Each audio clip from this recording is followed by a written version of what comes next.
অভাবের সংসারে আল্লাহর পক্ষ থেকে আসা এক অলৌকিক রহমত। অনেক আগের কথা, এক রাজ্যে রাজা ইব্রাহিমের শাসন ছিল। তার একটি ছেলে ছিল যার নাম ছিল ইউসুফ। ইউসুফের বয়স যখন 10 বছর, তখন একদিন রাজকীয় বাগানে খেলতে খেলতে সে হঠাৎ নিখোঁজ হয়ে গেল। প্রাসাদে হাহাকার পড়ে গেল। রাজা হাজার হাজার সৈন্য পাঠালেন, ঘোষণা দিলেন, পুরস্কারের কথা জানালেন, কিন্তু ইউসুফের কোনো চিহ্ন পাওয়া গেল না। শোকে রানী অসুস্থ হয়ে পড়লেন এবং রাজার মন ভেঙে গেল। বছরের পর বছর সন্ধান চলল, কিন্তু কোনো ফল হলো না। সেই রাজ্যেরই এক দূরের বস্তিতে আয়েশা নামে এক বিধবা মহিলা থাকতেন। তার একটি ছোট মেয়ে ছিল যাকে তিনি জয়নাব বলে ডাকতেন। জয়নাবের বয়স ছিল 7 বছর। আয়েশা প্রতিদিন কঠোর পরিশ্রম করে নিজের ও মেয়ের ভরণ পোষণ করতেন। তাদের অবস্থা খুব শোচনীয় ছিল, কিন্তু আয়েশা কখনো কারো কাছে অভিযোগ করেননি। তিনি ধৈর্য ধরে নিজের কাজ করতেন এবং আল্লাহর ওপর ভরসা রাখতেন। একদিন আয়েশা বাজার থেকে সামান্য কিছু দুধ আর রুটি নিয়ে বাড়ি ফিরলেন।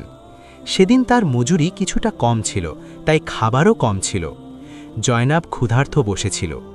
আয়েশা একটি পাত্রে দুধ ঢাললেন এবং রুটি ছিঁড়ে মেয়ের সামনে রাখলেন। মা ও মেয়ে খেতে শুরু করলেন। তখনই ঝুপড়ির দরজায় একটি শব্দ শোনা গেল। জয়নাব দরজা খুলে দেখল, সেখানে একটি ছোট সাদা খরগোশ বসে আছে। খরগোশটির অবস্থা ছিল খুবই খারাপ। তাকে খুব দুর্বল দেখাচ্ছিল এবং তার চোখে ক্ষুধার ছাপ স্পষ্ট ফুটে উঠেছিল। জয়নাব তার মাকে ডাক দিল। আয়েশা বাইরে এসে খরগোশটিকে দেখলেন। জয়নাব বলল, মা, এই খরগোশটাকে খুব ক্ষুধার্ত মনে হচ্ছে। আয়েশা এক মুহূর্ত ভাবলেন। তাদের কাছে এমনিতেই খাবার কম ছিল, কিন্তু আয়েশার মন ছিল খুব দয়ালু। তিনি জয়নাবকে বললেন, মা, আল্লাহর প্রতিটি সৃষ্টিরই অধিকার আছে, চলো ওকে কিছু খেতে দিই। আয়েশা একটি ছোট পাত্রে অর্ধেকটুকু দুধ বের করে খরগোশটির সামনে রাখলেন। খরগোশটি খুব তৃপ্তি সহকারে দুধ পান করল। জয়নাব রুটির একটি টুকরো ছিঁড়ে খরগোশটিকে দিল। খরগোশটি সেটিও খেল এবং তারপর আয়েশা ও জয়নাবের দিকে এমনভাবে তাকালো যেন সে কৃতজ্ঞতা প্রকাশ করছে। তারপর আয়েশা ও জয়নাব অবশিষ্ট খাবারটুকু খেলেন। তাদের দুজনের ক্ষুধা পুরোপুরি মিটল না ঠিকই, কিন্তু তাদের মনে এক অদ্ভুত শান্তি ছিল। রাত হলো এবং মা মেয়ে ঘুমিয়ে পড়লেন। পরদিন সকালে আয়েশা ঘুম থেকে উঠে দেখলেন, সেই সাদা খরগোশটি আবারও তাদের কুঁড়ে ঘরের পাশে বসে আছে। আয়েশা অবাক হলেন। খরগোশটি তার দিকে তাকিয়েছিল। আয়েশা ভাবলেন হয়তো খরগোশটি আবারও ক্ষুধার্ত। তিনি ঘরে দেখলেন সামান্য কিছু বাসি খাবার বেঁচে আছে। তিনি সেটি খরগোশটিকে দিয়ে দিলেন। খরগোশটি খেয়ে সেখানেই বসে রইল। এখন খরগোশটি প্রতিদিন আসতে লাগল। আয়েশা যা কিছু অবশিষ্ট থাকত তা খরগোশটিকে দিয়ে দিতেন। কখনো কখনো নিজে কম খেয়ে খরগোশটির জন্য বাঁচিয়ে রাখতেন। জাইনাবের মনেও খরগোশটির প্রতি ভালোবাসা জন্মে গেল। সে তাকে কোলে তুলে নিত, তার কান চুলকে দিত এবং তার সাথে কথা বলত। কিছুদিনের মধ্যে খরগোশটির অবস্থার উন্নতি হল। তার সাদা পশম চকচক করতে লাগল এবং চোখে উজ্জ্বলতা ফিরে এলো। কিন্তু খরগোশটি প্রতিদিন আসত এবং আয়েশার কুঁড়ে ঘরের পাশেই থাকত। রাতেও সে কুঁড়ে ঘরের বাইরেই ঘুমাত। একদিন আয়েশা কাজ থেকে ফিরছিলেন। পথে তার সাথে এক লোকের দেখা হলো যে শহর থেকে এসেছিল। লোকটি জানাল যে বাদশাহর ছেলে ইউসুফ এখনও নিখোঁজ এবং বাদশাহ পুনরায় তল্লাশি শুরু করার আদেশ দিয়েছেন। যে কেউ ইউসুফের সন্ধান দিতে পারবে তাকে বিশাল পুরস্কার দেওয়া হবে। আয়েশা কথাটি শুনলেন এবং নিজের ঘরে চলে গেলেন। পুরস্কারের প্রতি তার কোনো আগ্রহ ছিল না। তিনি কেবল তার নিজের রুজি রোজগার নিয়েই ব্যস্ত ছিলেন। বাড়ি পৌঁছে আয়েশা দেখলেন খরগোশটি জাইনাবের সাথে খেলছে। জাইনাব হাসছিল আর খরগোশটি লাফাচ্ছিল। মেয়ের এই খুশি দেখে আয়েশা শান্তি পেলেন। তিনি খাবার রান্না করলেন এবং তারা 3 জন মিলে খেলেন। হ্যাঁ, এখন খরগোশটিও পরিবারের অংশ হয়ে গিয়েছিল। রাতে আয়েশা জাইনাবকে ঘুম পাড়িয়ে নিজেও শুয়ে পড়লেন।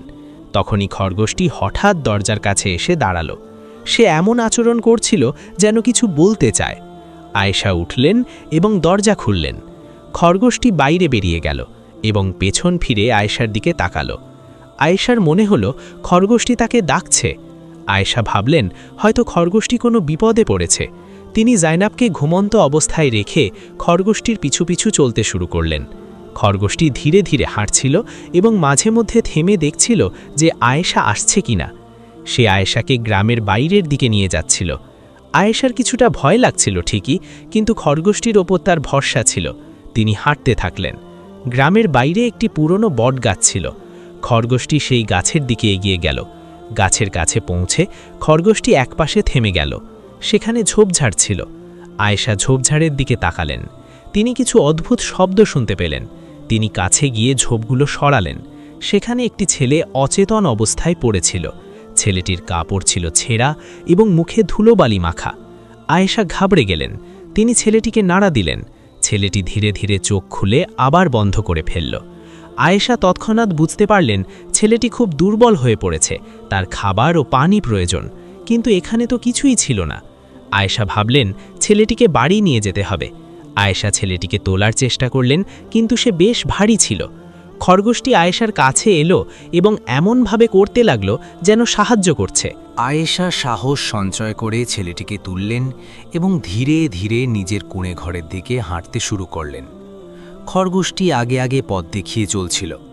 বাড়ি পৌঁছে আয়েশা ছেলেটিকে ভেতরে শুইয়ে দিলেন। জাইনাব তখনও ঘুমাচ্ছিল। আয়েশা পানি গরম করে ছেলেটির মুখ ধুইয়ে দিলেন, তারপর তাকে কিছুটা পানি পান করালেন। ছেলেটি পানি পান করে চোখ খুলল। সে আয়েশার দিকে তাকালো এবং কিছু বলতে চাইল, কিন্তু গলা দিয়ে আওয়াজ বের হলো না। আয়েশা বললেন, বেটা, চিন্তা করো না, তুমি এখন নিরাপদ। ছেলেটির চোখে পানি চলে এলো। আয়েশা তাকে আশ্বস্ত করে বললেন, আগে বিশ্রাম নাও। ছেলেটি আবার ঘুমিয়ে পড়ল। খরগোশটি সারাক্ষণও ছেলেটির পাশে বসে রইল। আয়েশা খুব অবাক হচ্ছিলেন যে খরগোশটি এই ছেলেটিকে কিভাবে খুঁজে পেল আর কেনই বা তাকে দেখাতে নিয়ে গেল। তবে তার মনে হচ্ছিল এই সব কিছুই আল্লাহর ইচ্ছায় ঘটছে। পরদিন সকালে জাইনাব যখন ঘুম থেকে উঠল, সে কুঁড়ে ঘরের ভেতরে এক অচেনা ছেলেকে দেখে ভয় পেয়ে মায়ের কাছে ছুটে গেল। আয়েশা তাকে সব খুলে বললেন। জাইনাব খরগোশটির দিকে তাকালো এবং বুঝতে পারল যে এটি খরগোশটিরই কারিশমা। ছেলেটির এখন পুরোপুরি জ্ঞান ফিরেছে। আয়েশা তাকে কিছুটা খাবার দিলেন। ছেলেটি খাবার খেল এবং আয়েশাকে বলল, আমার নাম ইউসুফ। আয়েশা জিজ্ঞেস করলেন, তোমার মা বাবা কোথায়? ইউসুফের চোখে বিষণ্ণতা নেমে এলো। আয়েশার মনে হলো ছেলেটি কিছু লুকাচ্ছে। তবে তিনি আর বেশি কিছু জিজ্ঞেস করলেন না। তিনি ভাবলেন আগে ছেলেটিকে সুস্থ করে তোলা জরুরি, বাকি কথা পরে হবে। ইউসুফ কয়েকদিন আয়েশার কুঁড়ে ঘরেই রয়ে গেল। খরগোশটি সব সময় ইউসুফের পাশেই থাকত। জায়নাবও ইউসুফের সাথে কথা বলতে শুরু করল। ধীরে ধীরে ইউসুফ সুস্থ হতে লাগল। আয়েশা তার জন্য রান্না করতেন এবং তার যত্ন নিতেন। ইউসুফ আয়েশার উদারতা এবং খরগোশটির আনুগত্য দেখে মুগ্ধ হল। একদিন ইউসুফ আয়েশাকে বলল, আপনি আমার প্রাণ বাঁচিয়েছেন, আল্লাহ আপনাকে এর প্রতিদান দিন। আয়েশা বললেন, বেটা, এটি তো আমাদের কর্তব্য ছিল। তোমার আসলে ওই খরগোশটিকে ধন্যবাদ দেওয়া উচিত যে তোমাকে খুঁজে পেয়েছে। ইউসুফ খরগোশটিকে কোলে তুলে নিয়ে তার মাথায় হাত বুলিয়ে দিল। কিন্তু ইউসুফের মনে একটি ভারী বোঝা ছিল। সে জানত তার মা বাবা তাকে খুঁজছেন এবং তারা খুব দুশ্চিন্তায় আছেন। কিন্তু তার মনে পড়ল যে সে কিভাবে রাজকীয় বাগান থেকে পালিয়েছিল এবং কেন পালিয়েছিল। সেই সময় কিছু খারাপ লোক তাকে ভয় দেখিয়েছিল এবং বলেছিল যে সে যদি প্রাসাদে থাকে তবে তার ক্ষতি করা হবে। ভয়ে ইউসুফ পালিয়ে গিয়েছিল এবং ঘুরতে ঘুরতে অজ্ঞান হয়ে পড়েছিল। এখন ইউসুফ ভাবছিল তার কি করা উচিত। সে যদি রাজকীয় বাগানে ফিরে যায় তবে হয়তো আবারও সেই বিপদ হতে পারে, কিন্তু না গেলে মা বাবা কষ্ট পাবেন। ইউসুফ খুব দ্বিধাগ্রস্ত ছিল এবং বুঝতে পারছিল না কি করবে। কিছুদিনের মধ্যে ইউসুফ পুরোপুরি সুস্থ হয়ে গেল। আয়েশার কুঁড়ে ঘরে থাকতে থাকতে সে এক অদ্ভুত প্রশান্তি পাচ্ছিল, যা প্রাসাদে কখনো পায়নি। এখানে কোনো রাজকীয় আনুষ্ঠানিকতা ছিল না, কোনো লোক দেখানো বিষয় ছিল না, কোনো ধরাবাঁধা নিয়ম ছিল না। ছিল কেবল সততা আর ভালোবাসা। আয়েশা মায়ের মতো তার খেয়াল রাখতেন, জায়নাব বোনের মতো তার সাথে খেলত, আর খরগোশটি এক বিশ্বস্ত বন্ধুর মতো সব সময় পাশে থাকত। ইউসুফ প্রতিদিন আয়েশাকে সাহায্য করার চেষ্টা করত। সে কাঠ কুড়োত, পানি ভরত এবং ছোটখাটো কাজ করত। আয়েশা প্রথমে বারণ করতেন, কিন্তু ইউসুফ বলতো, আপনি আমার এত সেবা করেছেন, আমাকেও কিছু করতে দিন। আয়েশা তার কথা মেনে নিতেন। জায়নাবের ইউসুফের প্রতি খুব মায়া জন্মে গিয়েছিল। সে তাকে ভাইজান বলে ডাকত। ইউসুফও জয়নাবকে খুব স্নেহ করত এবং তার জন্য জঙ্গল থেকে ফুল নিয়ে আসত অথবা নদী থেকে সুন্দর পাথর কুড়িয়ে আনত। জয়নাব খুশি হয়ে তা মাকে মাখাত। খরগোশটির কাণ্ডই ছিল আলাদা। ইউসুফের সাথে তার এমন এক টান তৈরি হয়েছিল যেন ইউসুফের দেখাশোনার দায়িত্ব তারই। যখনই ইউসুফ কুড়িঘর থেকে বাইরে যেত, খরগোশটিও সাথে যেত। যখন ইউসুফ ঘুমাতো, খরগোশটি তার পায়ের কাছে শুয়ে থাকত। আয়েশাও এটি দেখে অবাক হতেন যে একটি খরগোশ কতটা বুদ্ধিমান হতে পারে। একদিন ইউসুফ নদী থেকে পানি ভরছিল। সেখানে গ্রামের কিছু ছেলেও ছিল যারা গোসল করছিল। ওই ছেলেরা ইউসুফকে দেখে জিজ্ঞেস করল, তুমি কে? তোমাকে আগে কখনো দেখিনি তো। ইউসুফ বলল, আমি আয়েশা খালার এখানে থাকছি। ছেলেরা বলল, ভালো কথা, আয়েশা বিবি তো খুব নেককার মানুষ। তারপর এক ছেলে বলল, তোমার কাপড়গুলো তো বেশ ভালো ছিল, এখন এমন ছিঁড়ে গেছে কেন? ইউসুফ বলল, পথে ছিঁড়ে গেছে। ছেলেটি সন্দেহের চোখে তাকালো, কিন্তু কিছু বলল না। ইউসুফ পানি নিয়ে ফিরে গেল। খরগোশটি সারাক্ষণ তার সাথেই ছিল। সেই দিনই সন্ধ্যায় গ্রামে একজন ঘোষণাকারী এলো। সে ঢোল পিটিয়ে উচ্চস্বরে বলতে লাগল, বাদশাহ ইব্রাহিমের ফরমান, যে কেউ রাজকুমার ইউসুফের সন্ধান দিতে পারবে তাকে 1000 স্বর্ণমুদ্রা পুরস্কার দেওয়া হবে। রাজকুমারের চেনার উপায় হলো তার ডান কবজিতে একটি চিহ্ন আছে যা রাজকীয় মোহরের মতো। গ্রামের মানুষ জড়ো হয়ে গেল। সবাই এই খবর শুনে অবাক। আয়েশাও সেখানে দাঁড়িয়েছিলেন। তিনি যখন এটি শুনলেন, তার মনে একটি সন্দেহের দানা বাঁধল। তিনি ঘরে ফিরে ইউসুফকে দেখলেন। ইউসুফ জয়নাবের সাথে বসেছিল। আয়েশা গভীরভাবে ইউসুফকে পর্যবেক্ষণ করলেন। তার কাপড় ছিঁড়ে গেলেও তার কথা বলার ধরন, আচার আচরণ সবকিছুই কোনো সম্ভ্রান্ত পরিবারের মতো মনে হচ্ছিল। আয়েশা ভাবলেন, এই ছেলেটিই কি তবে সেই রাজকুমার? কিন্তু পরক্ষণেই ভাবলেন, রাজকুমার এই ছোট গ্রামে আসবে কিভাবে? তিনি নিজের মনকে সান্ত্বনা দিয়ে রান্না করতে লাগলেন। কিন্তু রাতে সবার ঘুমিয়ে পড়ার পর আয়েশার চোখে ঘুম এলো না। তিনি ভাবতে লাগলেন, যদি এই ছেলেটি সত্যিই রাজকুমার হয় তবে তাকে তার বাবা মায়ের কাছে পৌঁছে দেওয়া উচিত। কিন্তু রাজকুমার এমন অবস্থায় কেন হবে? নিশ্চয়ই কোনো ব্যাপার আছে। আর যদি আমি কাউকে বলি এবং কথাটি ভুল প্রমাণিত হয় তবে ছেলেটির অপমান হবে। আয়েশা সিদ্ধান্ত নিলেন তিনি নিজেই ইউসুফকে জিজ্ঞেস করবেন। পরদিন সকালে ইউসুফ যখন ঘুম থেকে উঠল, আয়েশা তাকে বললেন, বেটা, তোমাকে আমার কিছু জিজ্ঞেস করার আছে। ইউসুফ বলল, হ্যাঁ খালা, বলুন। আয়েশা বললেন, তুমি সত্যি করে বলো, তুমি কে আর তোমার মা বাবাই বা কে? ইউসুফের চোখে ভয় ফুটে উঠল। সে চুপ হয়ে গেল। আয়েশা কোমল স্বরে বললেন, বেটা, আমাকে সত্যি বলো, আমি তোমার কোনো ক্ষতি চাই না। ইউসুফের চোখে পানি চলে এলো।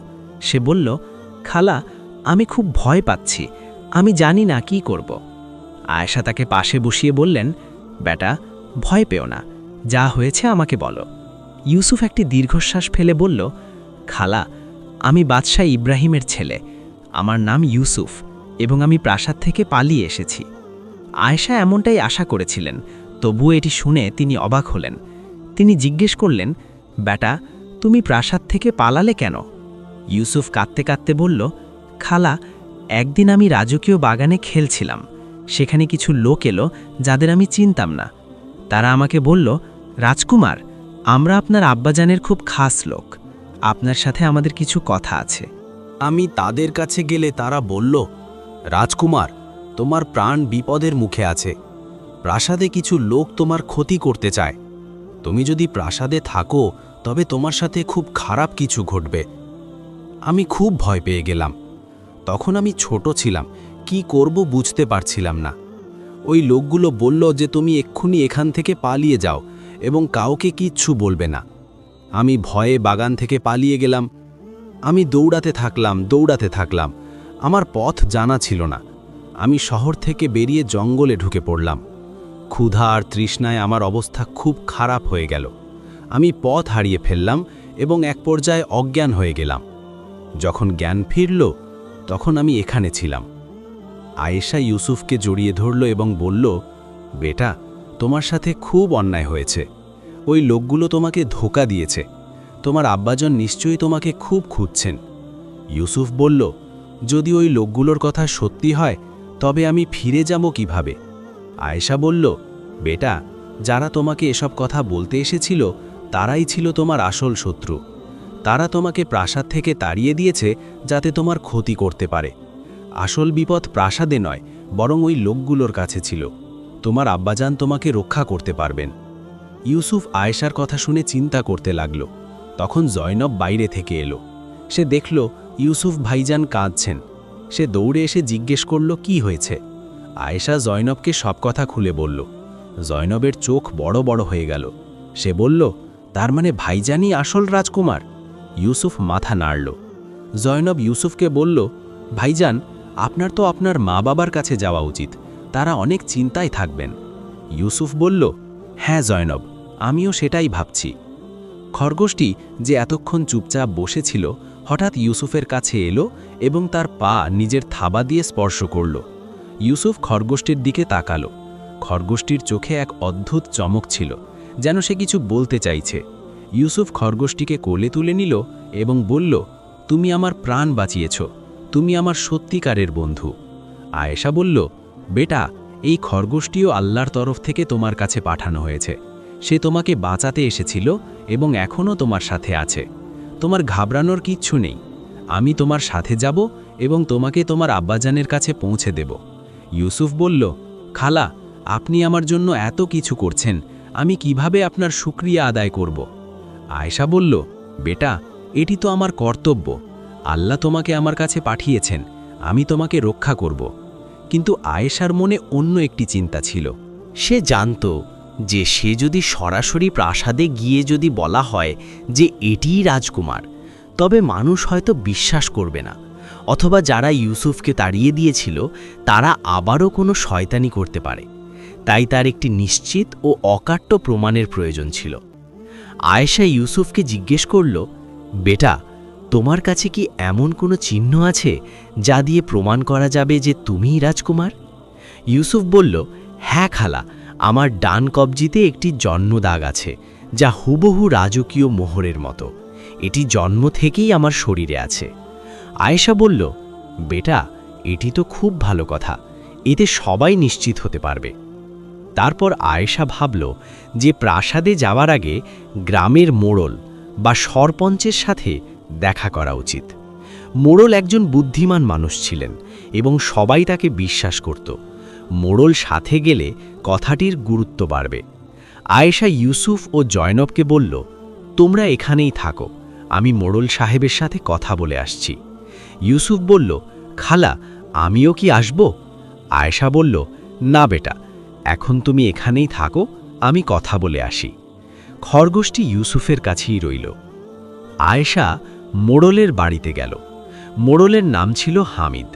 তিনি একজন বয়োজ্যেষ্ঠ এবং সম্মানিত ব্যক্তি ছিলেন। আয়েশা দরজায় কড়া নাড়ল।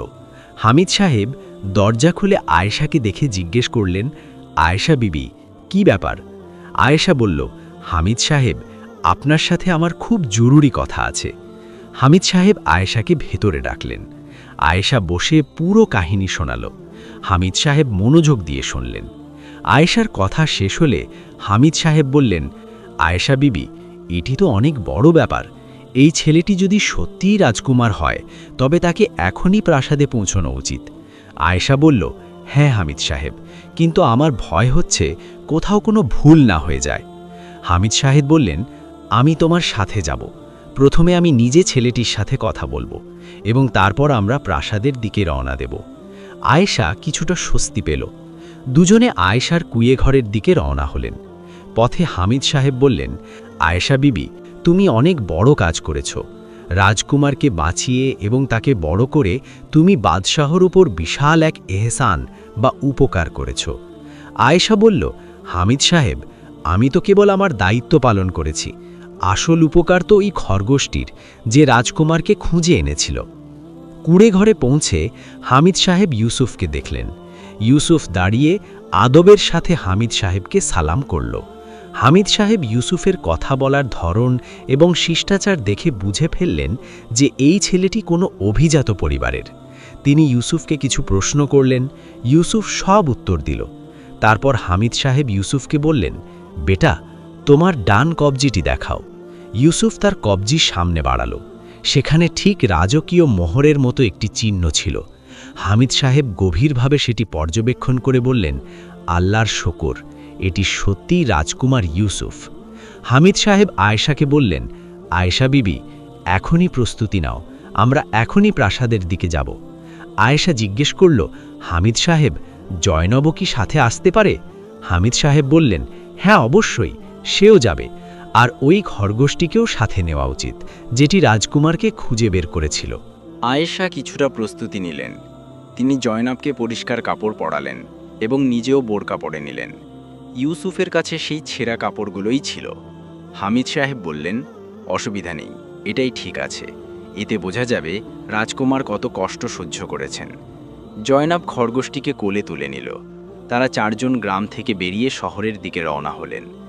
শহরে পৌঁছানোর পর মানুষ তাদের দিকে তাকাচ্ছিল। কিছু মানুষ চিনে ফেলল যে ইনি হামিদ সাহেব। হামিদ সাহেব একজন সম্মানীয় ব্যক্তি ছিলেন, তাই মানুষ তাদের পথ ছেড়ে দিল। তারা সরাসরি প্রাসাদের দিকে এগিয়ে গেলেন। প্রাসাদের দরজায় প্রহরীরা দাঁড়িয়েছিল। হামিদ সাহেব প্রহরীদের বললেন, আমি বাদশাহর সাথে দেখা করতে চাই, খুব জরুরি কথা আছে। প্রহরীরা তাকে চিনতে পারল এবং বলল, হামিদ সাহেব, আপনি ভেতরে আসুন, কিন্তু আপনার সাথে এরা কারা? হামিদ সাহেব ইশারায় বললেন, ওদেরও ভেতরে আসতে দাও। প্রহরীরা একে অপরের দিকে তাকালো।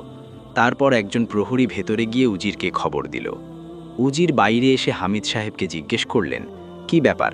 হামিদ সাহেব বললেন, উজির সাহেব, আমাকে এখনই বাদশাহর সাথে দেখা করতে হবে, আমি রাজকুমার ইউসুফকে নিয়ে এসেছি। উজিরের চোখ ছানা বড়া হয়ে গেল। তিনি ইউসুফের দিকে তাকালেন। ইউসুফের কাপড় ছিল ছেঁড়া এবং মুখে ধুলোবালি মাখা, কিন্তু তার চেহারার গড়ন, তার চোখ, সবকিছুই রাজকুমারের মতো মনে হচ্ছিল। উজির বললেন, এটি কিভাবে সম্ভব? রাজকুমার তো কয়েক বছর ধরে নিখোঁজ। হামিদ সাহেব বললেন, উজির সাহেব, আমি মিথ্যে বলছি না, এটিই সত্যি রাজকুমার, বাদশাহকে দ্রুত খবর দিন। উজির দ্রুত ভেতরে গেলেন। কিছুক্ষণ পর ফিরে এসে বললেন, বাদশাহ সাহামত আপনাদের ডাকছেন।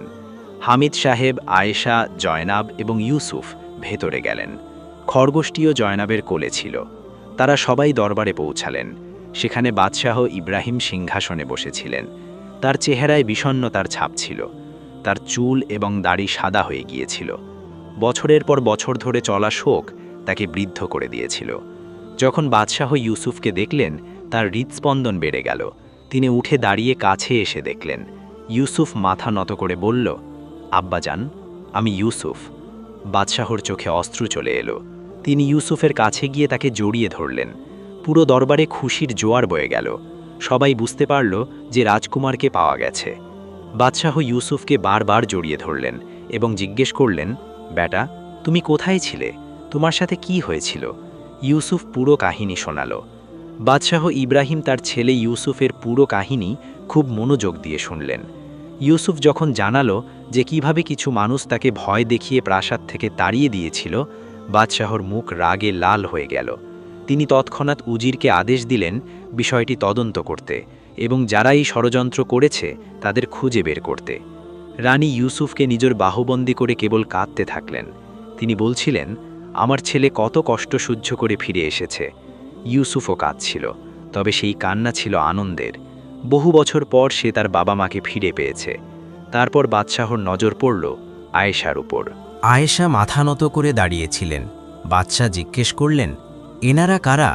ইউসুফ বলল, আব্বাজান, ইনি আয়েশা খালা, যিনি আমার প্রাণ বাঁচিয়েছেন এবং আমাকে লালন পালন করেছেন। তিনি না থাকলে আমি আজ বেঁচে থাকতাম না। বাদশাহ আয়েশার দিকে তাকালেন। আয়েশার পোশাক ছিল একদম সাদাসিধে। হাড়ভাঙা খাটুনির ফলে তার হাতগুলো খসখসে হয়ে গিয়েছিল। বাদশাহ বুঝতে পারলেন যে ইনি এক গরিব শ্রমজীবী নারী, যিনি তার ছেলেকে রক্ষা করেছেন। বাদশাহ উঠে আয়েশার কাছে এলেন। তিনি বললেন, আয়েশা বিবি, আপনি আমার ছেলের প্রাণ বাঁচিয়ে আমার ওপর এবং পুরো রাজ্যের ওপর অনেক বড় এহসান বা উপকার করেছেন। আমি আপনার কাছে ঋণী। আয়েশা বললেন, জাহাপনা, আমি তো কেবল আমার দায়িত্ব পালন করেছি। এটি আল্লাহর মেহেরবানি যে তিনি রাজকুমারকে আমার কাছে পাঠিয়েছিলেন। বাদশাহ বললেন, না আয়েশা বিবি, আপনি যা করেছেন তা অনেক বড় ব্যাপার। নিজের অভাবের মধ্যেও আপনি আমার ছেলেকে খাইয়েছেন, তার যত্ন নিয়েছেন। এই পুণ্য কোনো ছোট বিষয় নয়। তারপর বাদশার নজর জয়নবের উপর পড়ল, যে তার মায়ের পেছনে লুকিয়েছিল। বাদশা জিজ্ঞেস করলেন, এ কে? ইউসুফ বলল, আব্বাজান, এ জয়নব, আয়শা খালার মেয়ে। সেও আমার অনেক খেয়াল রেখেছে এবং আমাকে ভাইয়ের মতো ভালোবেসেছে। বাদশা জয়নবকে পরম মমতায় দেখলেন এবং বললেন, মা, তুমিও খুব ভালো কাজ করেছ। তুমি এবং তোমার মা দুজনেই খুব দয়ালু। রানীও জয়নবকে কাছে ডাকলেন এবং তার মাথায় হাত বুলিয়ে দিলেন। তখন বাদশার চোখ পড়ল জয়নবের কোলে বসে থাকা সাদা খরগোশটির ওপর। বাদশা জিজ্ঞেস করলেন, এই খরগোশটি কোত্থেকে এলো? ইউসুফ বলল, আব্বাজান, এটিই সবচেয়ে গুরুত্বপূর্ণ বিষয়। আমি জঙ্গলে অচেতন অবস্থায় পড়েছিলাম, আর এই খরগোশটি আয়েশা খালাকে আমার কাছে নিয়ে গিয়েছিল। এই খরগোশটি না থাকলে আমি সেখানেই মারা যেতাম। বাদশা এবং দরবারের সবাই অবাক হয়ে গেলেন। বাদশা বললেন, এটি তো আল্লাহর কারিশমা। একটি পশু মানুষের চেয়েও উত্তম কাজ করল। বাদশা খরগোশটিকে কাছ থেকে দেখলেন। খরগোশটি একদম শান্ত হয়ে বসেছিল। তার চোখে ছিল এক অদ্ভুত বুদ্ধিমত্তা। ইউসুফ আরও বলল, আব্বাজান, এই খরগোশটি প্রথমে আয়েশা খালার বাড়িতে এসেছিল। তখন সেটি খুব ক্ষুধার্ত ও দুর্বল ছিল। আয়েশা খালা এবং জয়নবের কাছে নিজেদের খাবার মতো খাবারই খুব কম ছিল। তবুও তারা তাদের খাবারের একটি অংশ এই খরগোশটির সাথে ভাগ করে নিয়েছিলেন। তাদের দয়া দেখেই এই খরগোশটি তাদের বাড়িতে থাকতে শুরু করে এবং তারপর এক রাতে এটিই আয়েশা খালাকে আমার কাছে নিয়ে যায়। বাদশা আয়েশাকে বললেন, আয়েশা বিবি, আপনার নেকদিলি বা দয়ালু হৃদয়ের কারণেই এই খরগোশটি আপনার সাহায্য করতে প্রস্তুত হয়েছে। আপনি যখন নিজের অভাবের মধ্যেও এই নিরীহ প্রাণীটির উপর দয়া করেছেন, তখন আল্লাহ এই প্রাণীটিকেই আপনার সাহায্যের জন্য পাঠিয়ে দিয়েছেন। এটি আপনার পুণ্যেরই প্রতিদান। আয়েশার চোখে পানি চলে এলো। সে বলল, জাহাপনা, আমি কোনো প্রতিদানের আশায় এসব করিনি। আমি কেবল আল্লাহর এক বান্দা এবং তার সৃষ্টির উপর দয়া করেছিলাম। বাদশাহ বললেন, এটাই তো প্রকৃত পুণ্য আয়েশা বিবি, যা কোনো স্বার্থ ছাড়াই করা হয়। তারপর বাদশাহ হামিদ সাহেবের দিকে তাকিয়ে বললেন, হামিদ সাহেব, আপনিও অনেক সাহায্য করেছেন। আপনি রাজকুমারকে এখানে নিয়ে এসেছেন বলেই এসব সম্ভব হয়েছে। হামিদ সাহেব বললেন, জাহাপনা, আমি তো কেবল আমার দায়িত্ব পালন করেছি। আসল কাজ তো আয়েশা বিবি করেছেন। বাদশাহ উজিরকে আদেশ দিলেন আয়েশা বিবি ও জয়নবের জন্য প্রাসাদে বিশেষ ব্যবস্থা করতে। তাদের আরামদায়ক পোশাক এবং ভালো খাবার দেওয়ার নির্দেশ দিলেন। উজির তৎক্ষণাৎ পরিচারিকাদের ডেকে আদেশ দিলেন। আয়েশা বললেন, জাহাপনা, আমাদের এত রাজকীয় আয়োজনের প্রয়োজন নেই। আমরা আমাদের বাড়িতে ফিরে যেতে চাই। বাদশাহ বললেন, আয়েশা বিবি, আপনারা আমার মেহমান, অন্তত কিছুদিন এখানে থাকুন। আপনার সাথে আমার আরও কথা আছে। আয়েশা আদবের সাথে মাথা নত করে রাজি হলেন। রানী ইউসুফকে গোসলখানায় নিয়ে যাওয়ার আদেশ দিলেন। ইউসুফকে গোসল করানো হলো, চুল ছাঁটা হলো এবং রাজকীয় পোশাক পরানো হলো। ইউসুফ যখন রাজকীয় পোশাকে দরবারে ফিরে এলো, তাকে সম্পূর্ণ অন্যরকম লাগছিল। এখন সে আবার রাজপুত্রের মতো দেখাচ্ছিল। আয়েশা ও জয়নবকেও ভালো কামরা দেওয়া হলো, তাদের নতুন কাপড় দেওয়া হলো এবং খাবার পরিবেশন করা হলো। জয়নব প্রাসাদ দেখে খুব অবাক হচ্ছিল। সে কখনো এত বড় এবং সুন্দর বাড়ি দেখেনি। তবে আয়েশা কিছুটা অস্বস্তি বোধ করছিলেন। এত শানশৌকতের মধ্যে তার একটু অদ্ভুত লাগছিল। খরগোশটিকে জয়নব নিজের কাছেই রাখল। প্রাসাদের খাদেমরা খরগোশটিকে দেখে অবাক হচ্ছিল, কারণ কোনো পশু সাধারণত প্রাসাদে আসত না। কিন্তু বাদশাহর আদেশে খরগোশটিকেও ভালো খাবার দেওয়া হলো এবং তার জন্য একটি আরামদায়ক জায়গা তৈরি করা হলো। সন্ধ্যা হলো। বাদশাহ পুরো রাজ্যে ঘোষণা করে দিলেন যে রাজকুমার ইউসুফকে পাওয়া গেছে। এই খবর শুনে পুরো শহরে খুশির জোয়ার বয়ে গেল। মানুষ রাস্তায় নেমে এসে উৎসব করতে শুরু করল। রাতে বাদশাহ একটি বিশেষ সভার আয়োজন করলেন। দরবারের সব গুরুত্বপূর্ণ ব্যক্তিদের ডাকা হলো। বাদশাহ সবার সামনে আয়েশাকে ধন্যবাদ জানালেন এবং বললেন, এই নেককার মহিলা আমার ছেলের প্রাণ বাঁচিয়েছেন, যা আমি কখনো ভুলব না। তারপর বাদশাহ বললেন, আয়েশা বিবি, আমি আপনাকে পুরস্কৃত করতে চাই। ঘোষণায় 1000 স্বর্ণমুদ্রার কথা ছিল, কিন্তু আমি আপনাকে তার চেয়েও বেশি কিছু দিতে চাই। আপনি যা চাইবেন আমি তাই দেব। আয়েশা বললেন, জাহাপনা, আমার কোনো পুরস্কারের প্রয়োজন নেই। আমি যা করেছি তা মন থেকে করেছি, কোনো পুরস্কারের লোভে নয়। বাদশাহ বললেন, আয়েশা বিবি, আমি জানি আপনি নেক নিয়তে কাজ করেছেন, কিন্তু আমিও আমার কর্তব্য পালন করতে চাই। আপনার কোনো কিছুর প্রয়োজন থাকলে অবশ্যই বলুন। আয়েশা চুপ থাকলেন। দরবারের সবাই অপেক্ষা করছিল যে সে কি চাইবে। কিছুক্ষণ নীরবতার পর জয়নব তার মাকে ফিসফিস করে বলল, মা, আমাদের কুঁয়েঘর তো একদম ভাঙাচোরা। জাহাপনা যদি একটা ছোট বাড়ি বানিয়ে দিতেন তবে ভালো হতো। আয়েশা জয়নবের কথা শুনলেন এবং বাদশাকে বললেন, জাহাপনা, আপনি যদি কিছু দিতেই চান তবে আমাদের কুঁয়েঘরের জায়গায় একটি ছোট পাকা বাড়ি বানিয়ে দিন। আজ এটুকু হলেই চলবে। বাদশাহ হাসলেন এবং বললেন, আয়েশা বিবি, আপনি সত্যিই খুব সাদা মনের মানুষ, কিন্তু আমি শুধু এটুকুর মধ্যে সন্তুষ্ট হতে পারছি না। আমি আপনার জন্য একটি বড় বাড়ি বানিয়ে দেব। আপনাকে প্রতি মাসে ভাতা দেওয়া হবে, যাতে আপনাকে আর শ্রম দিতে না হয়। আর জয়নবের জন্য আমি রাজকীয় শিক্ষার ব্যবস্থা করব, যাতে সে প্রাসাদে থেকে বড় হতে পারে এবং পড়াশোনা শিখতে পারে। আয়েশার চোখে পানি চলে এলো। সে বলল, জাহাপনা, এটি অনেক বেশি হয়ে যাচ্ছে। বাদশাহ বললেন, না আয়েশা বিবি, আমার ছেলের জীবনের বদলে এটি কিছুই নয়। আপনি চুপচাপ আমার কথা মেনে নিন। তারপর বাদশাহ বললেন, আরেকটি কথা আয়েশা বিবি, আপনার মেয়ে জয়নব এবং আমার ছেলে ইউসুফ এখন থেকে ভাই বোন। আমি চাই জয়নাবও যেন সেই শিক্ষা পায় যা রাজপরিবারের মেয়েরা পেয়ে থাকে। আপনি অনুমতি দিলে আমি তার ব্যবস্থা করব। আয়েশা অবাক হয়ে গেলেন। তিনি কখনো ভাবেননি যে তার মেয়ে এত বড় সুযোগ পাবে। তিনি বাদশাকে জিজ্ঞেস করলেন, জাহাপনা, এটি কি ঠিক হবে, একজন গরিবের মেয়ের জন্য রাজকীয় শিক্ষা? বাদশাহ বললেন, আয়েশা বিবি, আসল আভিজাত্য সম্পদে নয়, বরং আখলাক বা চরিত্রে। আপনি এবং আপনার মেয়ে আপনাদের নেক কাজের মাধ্যমে প্রমাণ করে দিয়েছেন যে আপনারা যে কোনো রাজপরিবারের চেয়েও শ্রেষ্ঠ। আয়েশা ধন্যবাদ জানালেন এবং বাদশার কথা মেনে নিলেন। জয়নাবও খুব খুশি হল। ইউসুফও আনন্দিত ছিল যে এখন জয়নাব প্রাসাদে থাকবে এবং তারা বন্ধু হয়ে থাকতে পারবে। তারপর বাদশাহ খরগোশটির বিষয়ে জিজ্ঞেস করলেন। তিনি বললেন, এই খরগোশটিও খুব বিশেষ। এটি আমার ছেলেকে বাঁচিয়েছে, তাই এটিও সম্মানের দাবিদার। বাদশাহ আদেশ দিলেন যে খরগোশটির জন্য প্রাসাদে একটি বিশেষ জায়গা তৈরি করা হোক। খরগোশটিকে সোনার খাঁচায় রাখা, কিন্তু খরগোশটি সোনার খাঁচায় থাকতে চাইল না। যখন তাকে খাঁচায় রাখা হলো, সে ছটফট করতে লাগল।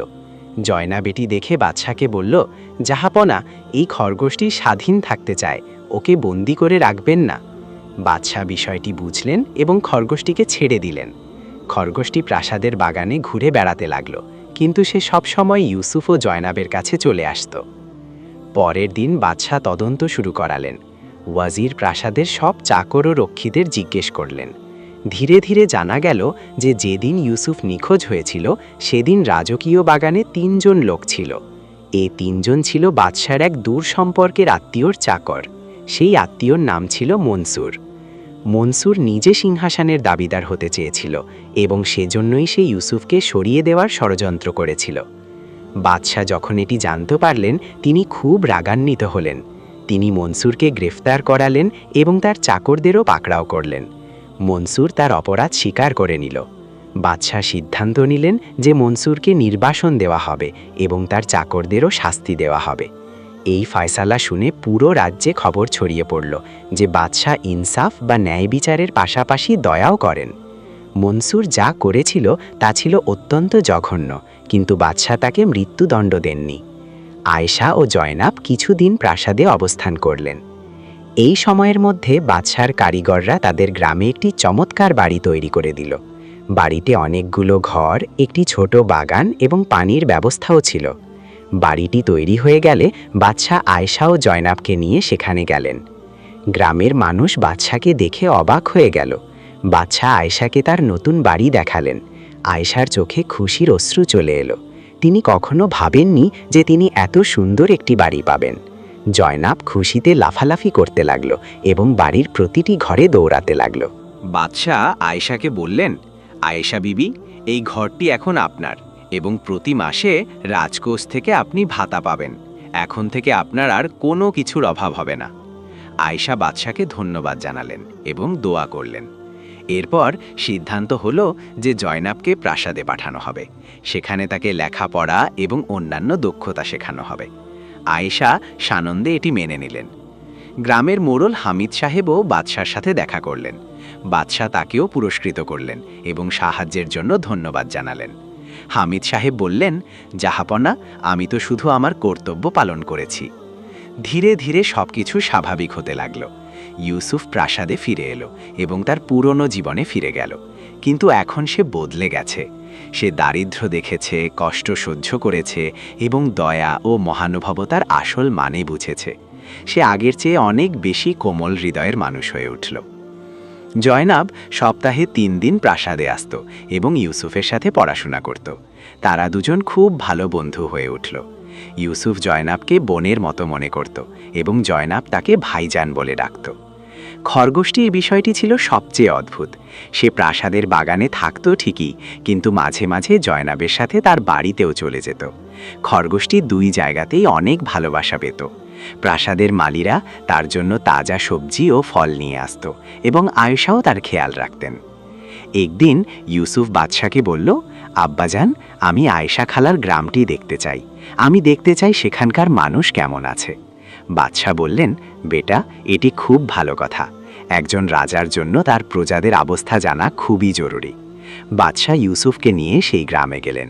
সেখানে গিয়ে ইউসুফ দেখল যে মানুষ খুবই গরিব। তাদের ঘরবাড়ি ভাঙাচোরা, রাস্তাঘাট কাঁচা এবং পানির অভাব। ইউসুফের খুব কষ্ট হলো। সে বাদশাকে বলল, আব্বাজান, এই মানুষগুলোর সাহায্যের প্রয়োজন। বাদশা বললেন, বেটা, তুমি ঠিকই বলেছ। আমি এই গ্রামের অবস্থা পরিবর্তনের আদেশ দিচ্ছি। বাদশা তৎক্ষণাৎ উজিরকে ডাকলেন এবং বললেন, এই গ্রামের রাস্তা পাকা করে দাও, মানুষের ঘরবাড়ি মেরামত করে দাও এবং পানির কুয়া খনন করো। গ্রামের মানুষ বাদশার এই দয়ায় খুব খুশি হলো। তারা আয়েশাকেও ধন্যবাদ জানালো, কারণ তার মাধ্যমেই বাদশা তাদের এই অবস্থার কথা জানতে পেরেছেন। 1 মাসের মধ্যে গ্রামের চেহারা বদলে গেল। রাস্তা পাকা হলো, ঘরবাড়ি মেরামত করা হলো এবং 2টি নতুন কুয়া খনন করা হলো। বাদশা আরও আদেশ দিলেন যেন গ্রামের শিশুদের জন্য একটি মক্তব খোলা হয়, যেখানে তাদের পড়ানো হবে। আয়েশা এসব দেখে খুব খুশি হলেন। তিনি ভাবলেন, আল্লাহ সত্যি তার নেক কাজের প্রতিদান দিয়েছেন। তিনি তো কেবল একটি ক্ষুধার্ত খরগোশের ওপর দয়া করেছিল এবং আল্লাহ তাকে এত কিছু দিলেন। একদিন আয়েশা প্রাসাদে ইউসুফের সাথে দেখা করতে গেল। ইউসুফ তাকে বলল, খালা, আপনি আমাকে জীবনের আসল শিক্ষা দিয়েছেন। আপনি আমাকে দেখিয়েছেন যে আসল সুখ সম্পদে নয়, বরং নেকদিলি বা দয়ার মধ্যে। আমি সবসময় আপনার কৃতজ্ঞ থাকব। আয়েশা বলল, বেটা, আমি তো কেবল তাই করেছি যা সঠিক ছিল। তুমিও যখন বড় হয়ে রাজা হবে, তখন তোমার প্রজাদের সাথে পুণ্য করবে। রাজত্ব কেবল শাসন করার নাম নয়, বরং মানুষের সেবা করার নাম। ইউসুফ আয়েশার কথাটি মনে গেঁথে নিল। সে ওয়াদা করল যে যখন সে বড় হবে, তখন সে তার প্রজাদের অবস্থা পরিবর্তনের জন্য কাজ করবে।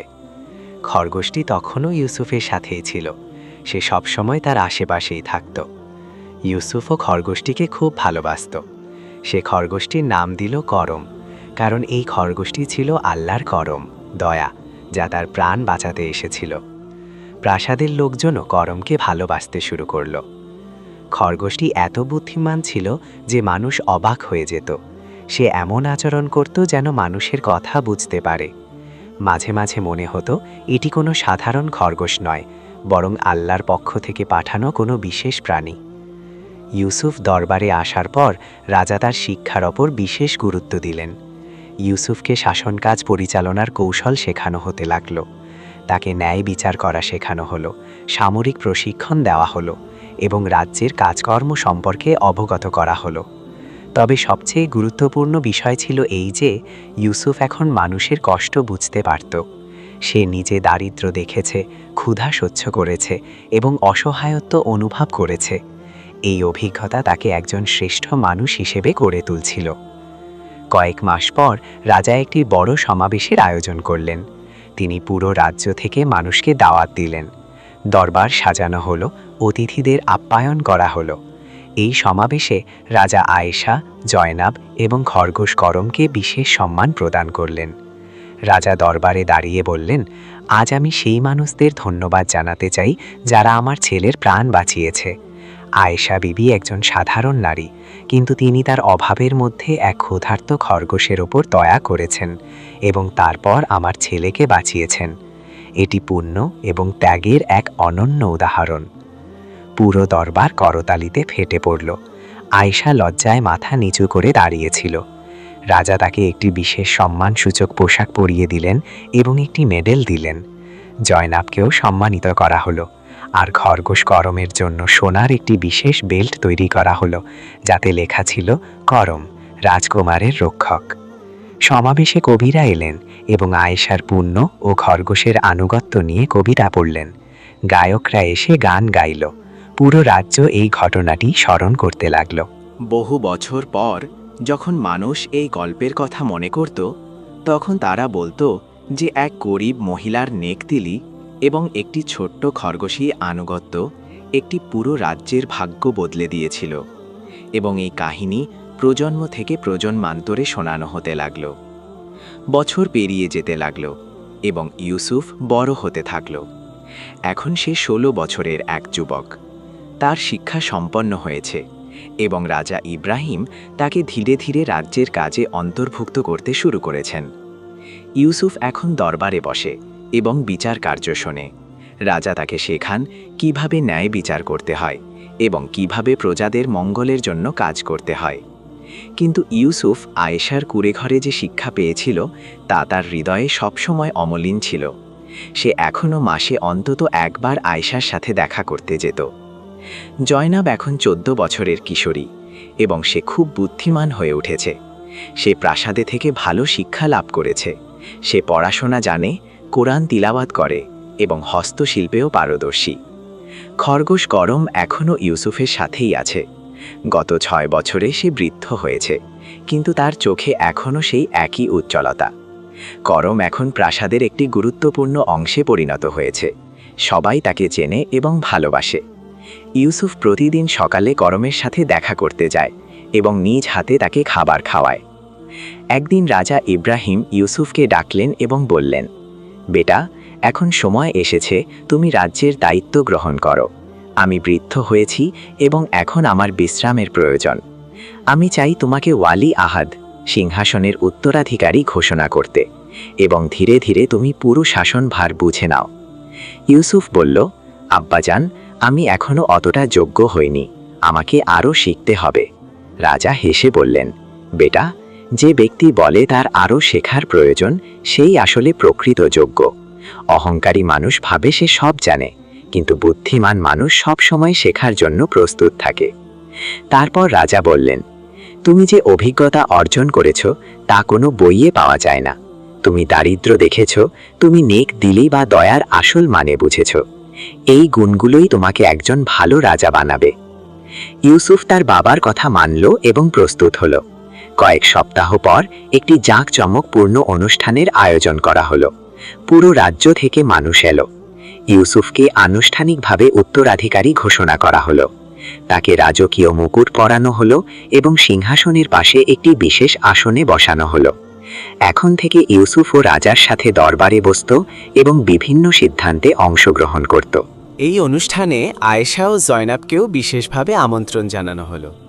রাজা দরবারে সবার সামনে বললেন, আজ আমার ছেলে বলি আহাদ সিংহাসনের উত্তরাধিকারী হচ্ছে, এটি খুশির দিন। কিন্তু যদি আয়েশা বিবি সেই সময় আমার ছেলেকে না বাঁচাতেন, তবে আজ এই দিনটি আসতো না। তাই আমি আয়েশা বিবিকে আবারও ধন্যবাদ জানাচ্ছি। আয়েশার চোখে পানি চলে এলো। সে কখনো ভাবেনি যে তার ছোট্ট একটি নেক কাজ এত বড় হয়ে দাঁড়াবে। সে শুধু একটি ক্ষুধার্ত খরগোশের ওপর দয়া করেছিল, আর আল্লাহ তাকে এত কিছু দিলেন। খরগোশ করমও সেই অনুষ্ঠানে উপস্থিত ছিল। তাকেও মঞ্চে জায়গা দেওয়া হয়েছিল। মানুষ করমকে দেখে খুব খুশি হতো। শিশুরা তাকে দেখার জন্য ভিড় জমাতো। করম এখন একটি বিখ্যাত খরগোশ হয়ে গেছে। তার গল্প প্রতিটি ঘরে শোনানো হতো। অনুষ্ঠানের পর ইউসুফ নিজের দায়িত্ব সামলানো শুরু করল। সে প্রতিদিন দরবারে বসত এবং মানুষের অভাব অভিযোগ শুনত। একদিন এক বৃদ্ধা মহিলা এলো। তার অবস্থা ছিল খুব করুণ। সে জানালো যে তার ছেলে অসুস্থ এবং তার কাছে চিকিৎসার টাকা নেই। ইউসুফ তৎক্ষণাৎ আদেশ দিল যে রাজকীয় কবিরাজ যেন ওই মহিলার ছেলেকে দেখেন এবং চিকিৎসা করেন। সব খরচ রাজকোষ থেকে দেওয়া হলো। বৃদ্ধা মহিলা ইউসুফকে দোয়া দিয়ে চলে গেলেন। রাজা ইব্রাহিম যখন এটি দেখলেন, তিনি নিজের ছেলের ওপর গর্ববোধ করলেন। অন্য একদিন এক কৃষক এলো। সে জানালো যে তার ক্ষেতে পানি পৌঁছাচ্ছে না, কারণ খাল ভেঙে গেছে। ইউসুফ তখনই কারিগরদের ডাকাল এবং নির্দেশ দিল যেন খালের মেরামত করা হয়। কৃষক খুশি হয়ে চলে গেল। এভাবেই প্রতিদিন কেউ না কেউ আসত এবং ইউসুফ তাকে সাহায্য করত। মানুষ ইউসুফকে নেকতিল শেহজাদা, দয়ালু রাজকুমার বলতে লাগল। খবর ছড়িয়ে পড়ল যে ইউসুফ তার প্রজাদের নিয়ে খুব চিন্তা করে। কিন্তু একদিন একটি কঠিন সমস্যা এলো। দুই ব্যক্তি ঝগড়া করতে করতে দরবারে এলো।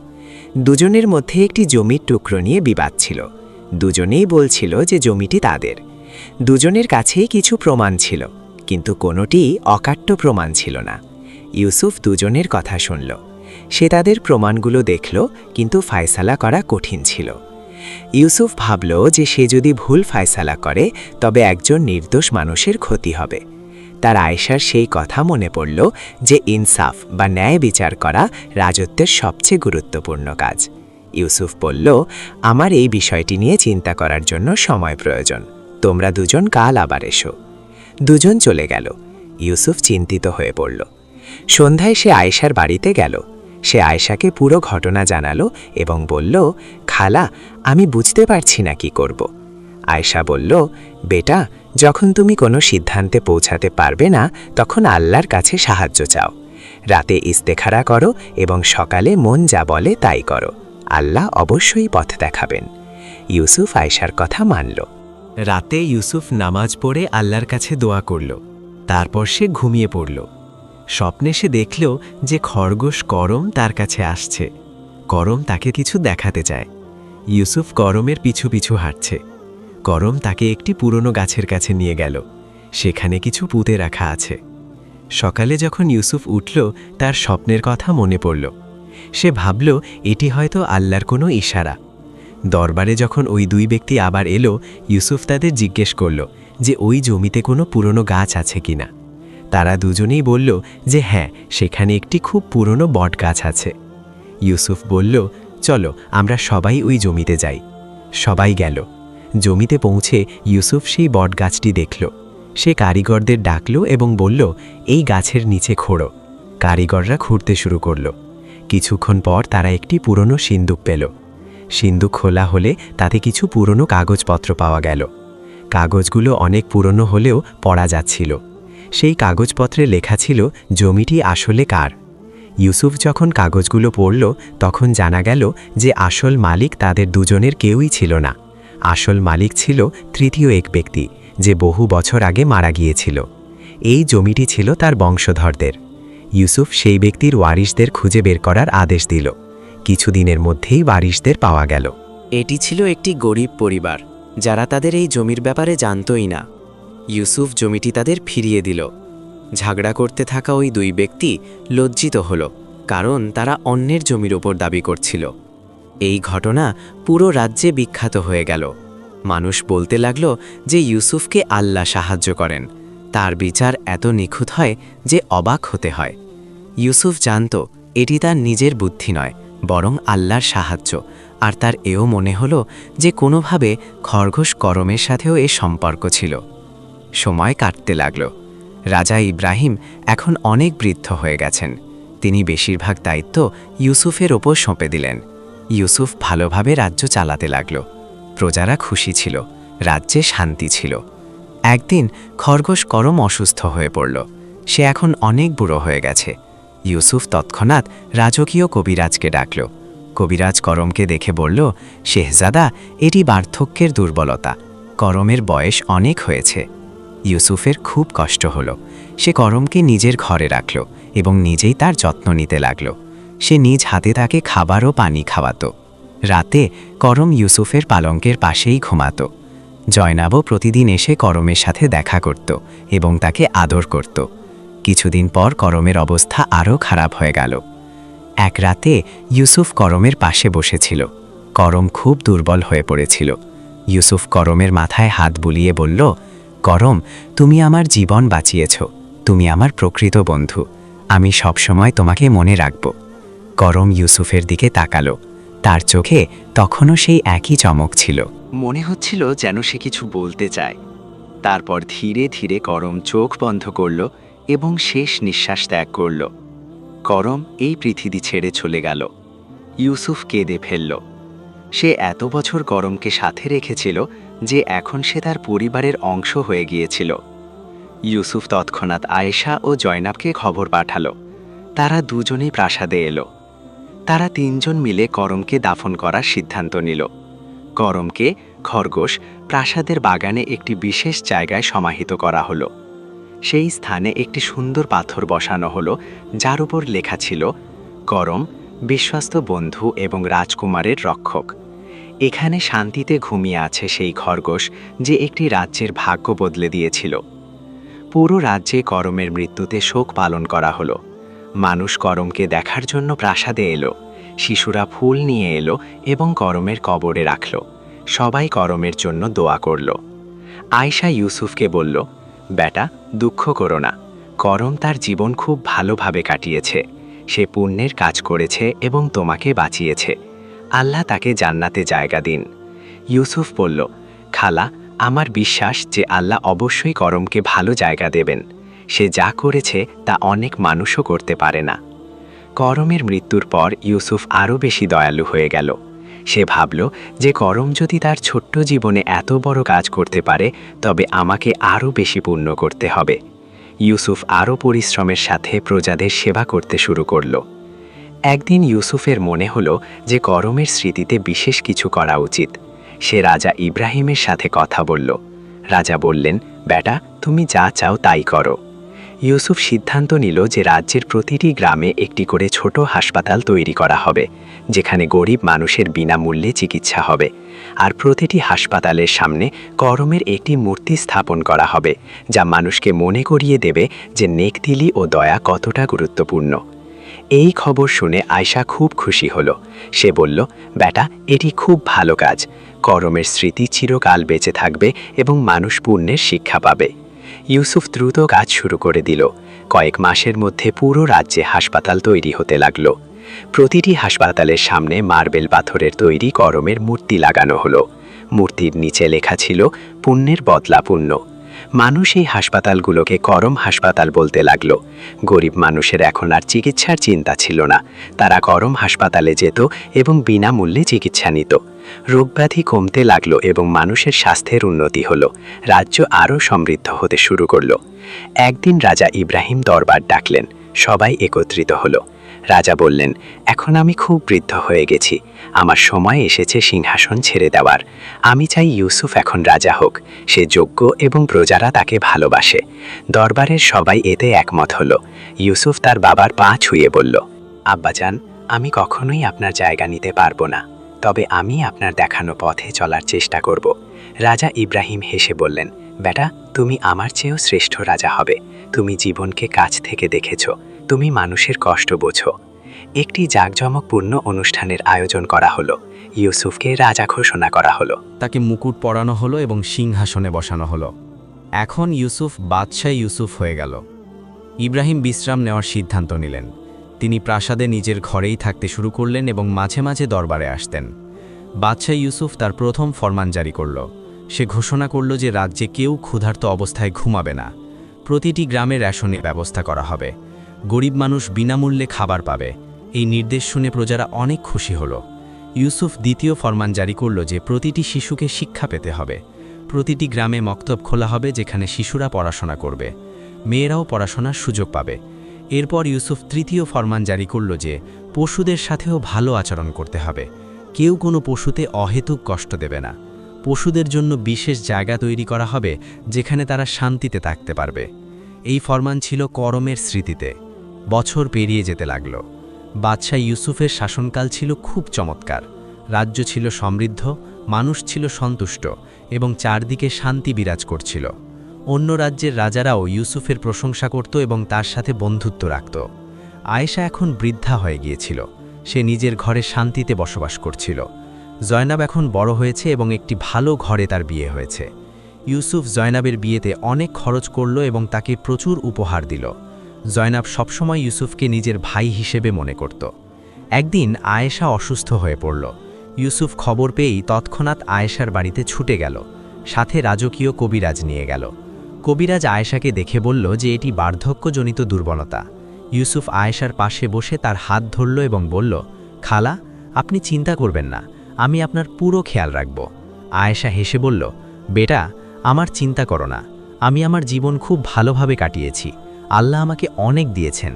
আমি একটি ক্ষুধার্ত খরগোশকে খাইয়েছিলাম, আর আল্লাহ আমাকে এত কিছু দিয়েছেন যা আমি চিন্তাও করতে পারিনি। এখন আমি আল্লাহর কাছে যাওয়ার জন্য প্রস্তুত। ইউসুফের চোখে পানি চলে এলো। সে বলল, খালা, আপনি আমার প্রাণ বাঁচিয়েছেন, আমাকে জীবনের শিক্ষা দিয়েছেন, আমি সব সময় আপনার ঋণী থাকব। আয়েশা বলল, বেটা, তুমি আমার ঋণী নও, তুমি তোমার প্রজাদের সেবা করো, এটাই আমার দোয়া। কয়েকদিন পর আয়েশা এই পৃথিবী থেকে বিদায় নিল। তাকে অনেক বড় সম্মানের সাথে সমাহিত করা হলো। ইউসুফ নিজেই তার জানাজায় শরিক হল। পুরো রাজ্যে আয়েশার মৃত্যুতে শোক পালন করা হলো। মানুষ বলতে লাগল যে এক নেককার মহিলা চলে গেলেন, যিনি নিজের নেক কাজের মাধ্যমে একটি পুরো রাজ্যের ভাগ্য বদলে দিয়েছেন। ইউসুফ আয়েশার স্মরণে তার গ্রামে একটি বড় বাগান তৈরি করল। বাগানের মাঝখানে আয়েশার মাজার সমাধি তৈরি করা হলো। সেই মাজারের পাশেই ছিল করমেরও সমাধি। দুজনের স্মৃতিতে সেই বাগানে একটি বড় পাথর স্থাপন করা হলো, যাতে পুরো কাহিনীটি লিখে দেওয়া হলো। সেখানে লেখা হলো কিভাবে একজন গরিব মহিলা নিজের অভাবের মধ্যেও এক ক্ষুধার্ত খরগোশের ওপর দয়া করেছিলেন এবং কিভাবে সেই খরগোশ হারিয়ে যাওয়া রাজকুমারকে খুঁজে বের করেছিল। শত শত বছর ধরে মানুষ এই কাহিনী পড়তে থাকল। ইউসুফ আরও একটি কাজ করল। সে আয়েশার ঘরটিকে একটি মিউজিয়াম বা জাদুঘর বানিয়ে দিল। সেই পুরনো কুঁড়ে ঘর যেখানে ইউসুফ আশ্রয় নিয়েছিল তা অতি যত্নে আগলে রাখা হলো। মানুষ সেখানে গিয়ে দেখত যে রাজকুমার কত সাধারণ একটি জায়গায় ছিলেন। এটি দেখে মানুষের উপলব্ধি হতো যে ধনী গরিব নির্বিশেষে মানুষ আসলে এক। বছর পেরিয়ে যেতে থাকল। রাজা ইউসুফের শাসনকাল ছিল অত্যন্ত দীর্ঘ এবং সুখের। সে অনেক বছর রাজত্ব করল। তার রাজ্যে কেউ ক্ষুধার্ত অবস্থায় ঘুমাত না, কোনো অসুস্থ মানুষ চিকিৎসা থেকে বঞ্চিত হতো না, প্রতিটি শিশু শিক্ষা পেল, রাজ্য ছিল সমৃদ্ধ। যখন ইউসুফ বৃদ্ধ হয়ে গেল তখন সে তার সিংহাসন নিজের ছেলের হাতে তুলে দিল।